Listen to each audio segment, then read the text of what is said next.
Sans faire bruit, la neige tombera et j'attends que la nuit la ronde tes armes. Bonjour à tous et bienvenue pour cette nouvelle vidéo qui va donc vous présenter bien uniquement un C'est lundi, puisque bon, je vous avais dit la semaine dernière qu'il y aurait un email mailbox et c'est vraiment ce qui était prévu. Sauf que j'ai bien reçu le colis mercredi comme c'était convenu. Mais enfin bon voilà, l'état des livres était déplorable. Il y en a un, c'était vraiment de l'occasion acceptable, mais vraiment pas plus. Or je les ai achetés neufs à Amazon, hein, pas à un vendeur sur Amazon qui aurait été d'occasion. Là c'était juste, enfin c'était du neuf et vous aviez des livres ondulés, jaunis, des couvertures cornées, déchirées, enfin dans un état vraiment déplorable. Ce qui fait que ça m'a pas trop aidé à me remonter le moral cette semaine, hein. Ça m'a plutôt fait le contraire en fait, j'étais plutôt déprimée puisque au départ c'était un colis pour des cadeaux. Et je m'étais quand même pris un livre, voilà. Mais du coup, bah ça n'a pas trop eu l'effet escompté, ça m'a pas trop remonté le moral, ça m'a plutôt ultra déprimée, j'ai même pas reçu mon livre, du coup bah j'ai rien à vous présenter. Mais bon, la semaine prochaine c'est sûr qu'il y aura des livres puisque je sais qu'il y en a qui sont arrivés chez moi, enfin chez mes parents. Alors, au niveau du C'est lundi, où est-ce que j'en suis dans mes lectures? Eh bien, écoutez, je n'ai terminé qu'un livre cette semaine, mais quel livre, vraiment. Et ouais, il s'agit du tome 4 du cycle de l'héritage de Christopher Paolini, publié aux éditions Bayard Jeunesse. Ma petite brique de 900 pages que je traîne depuis le 9 septembre, même s'il y a eu une petite semaine de battement puisque j'avais lu Lola. Enfin, où est passé Lola Christmas en fait. Alors, je vous avais dit que la fin ferait tout, et ben en fait la fin n'a rien fait. Ça reste une lecture agréable. Pas un coup de cœur, mais une bonne lecture. Quand je lisais, j'étais vraiment bien dedans, il y a des passages qui ont été ultra addictifs, où j'arrivais vraiment plus à refermer le livre, comme dans les deux premiers tomes. Sauf que à côté de ça, il y avait aussi des longueurs, notamment après le final. L'auteur ajoute 150 pages, je vois pas trop l'intérêt des 150 pages, j'aurais bien enlevé 100 pages qui ne servent strictement à rien, qui auraient pu être largement résumées, ou même non dites, ça n'aurait rien changé. Le troisième dragonnier, puisque on va, enfin, logiquement c'était un tome par œuf, donc il y avait 3 œufs, 3 dragonniers, le troisième dragonnier est vraiment, allez hop, et c'est vraiment histoire de le mettre. En plus, voilà, je suis pas contente du choix de l'auteur, très prévisible, mais pas contente. C'est un personnage qui m'a plutôt déçue en fait dans le livre, mais voilà, je vais pas vous en dire plus. Mais malgré ses longueurs, malgré voilà quelques, pas forcément des défauts, enfin autres que les longueurs, ce sont des détails qui m'ont pas convenu, qui m'ont pas plu, mais qui ont certainement plu à certains.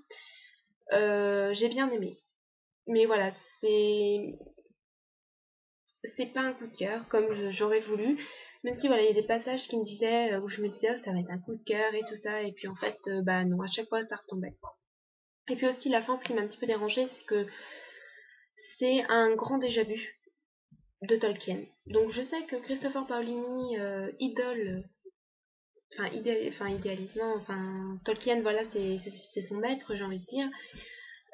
Oui, bah c'était peut-être pas la peine de bah c'est pas copier, mais c'est quand même largement s'inspirer de ce qu'a fait Tolkien, quoi. C'est forcément pour les fans de Tolkien, ça vous rappellera Tolkien, c'est sûr. En tout cas, moi ça l'a fait. Mais voilà, mis à part ces petits défauts, franchement c'est un bon livre. Je sais pas si je suis très convaincante, mais je vais vraiment garder un très bon souvenir de cette tétralogie. Les 2 premiers tomes, 2 coups de cœur. C'est vrai que le troisième, voilà, a vraiment redescendu la saga. Et le quatrième la remonte un peu malgré ses longueurs. J'aimerais vraiment beaucoup que l'auteur écrive de plus petits pavés parce que ça sert à rien, à chaque fois il y a de la longueur. Après, l'auteur a aussi parlé d'un tome 5. Moi, je considère que ce livre aussi conclut largement la saga.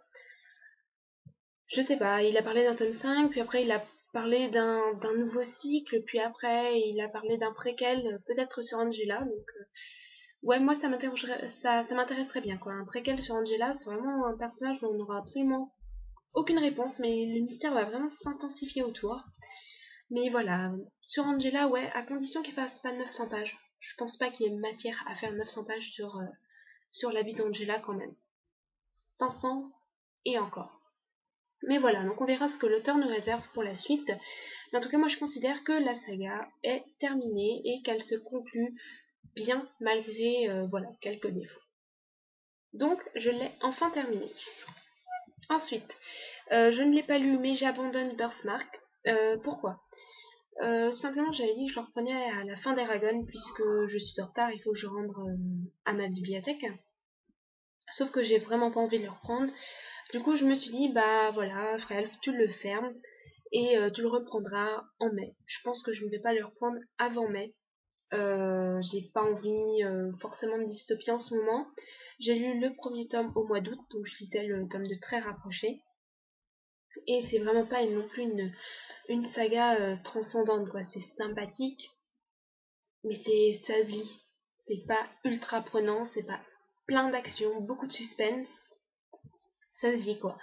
Du coup, voilà, j'ai préféré, plutôt que de me forcer à le lire et au final de ne pas apprécier ma lecture, je me suis dit, bah, je vais le mettre de côté, enfin, je vais le rendre. Donc, un petit abandon temporaire, j'ai envie de dire, et puis je le reprendrai plus tard. Donc, voilà. Du coup, mes lectures en cours, il y en a deux.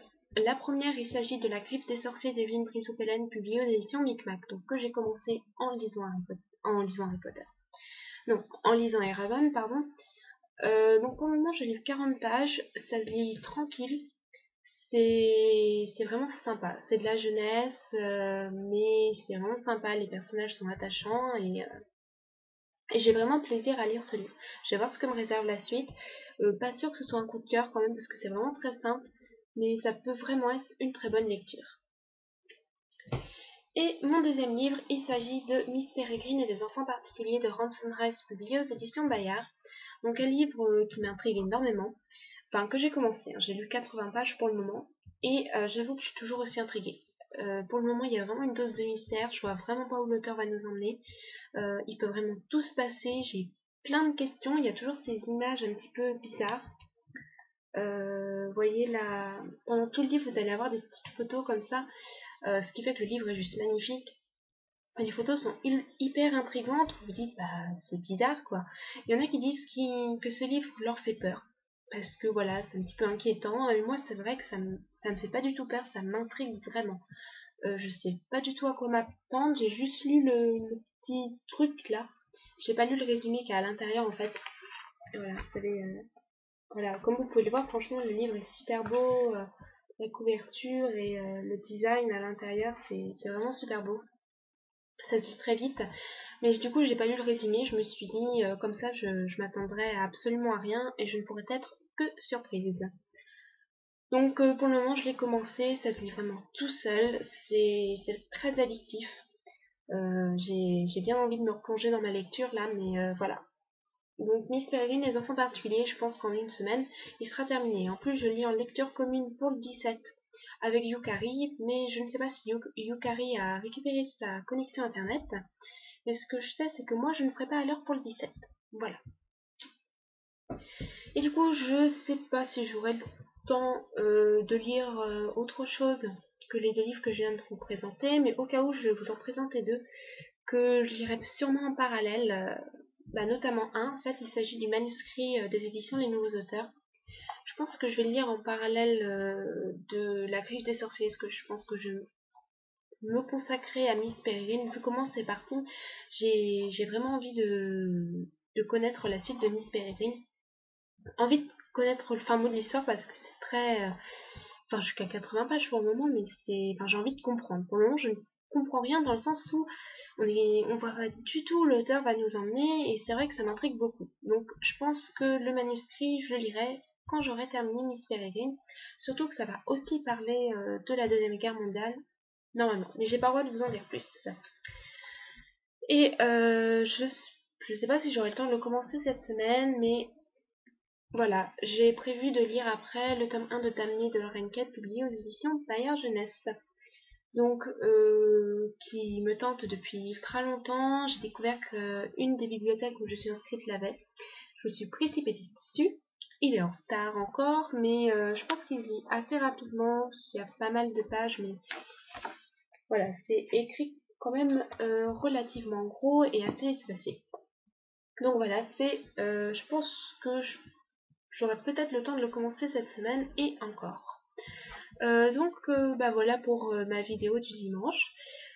J'espère avoir des lectures à vous présenter la semaine prochaine, notamment Miss Peregrine, parce que je sais pas si je vous parlerai de l'histoire de Miss Peregrine. Je trouve que le fait que ce soit intriguant, je trouve que ça apporte quelque chose pour le moment dans ma lecture. Après, à voir.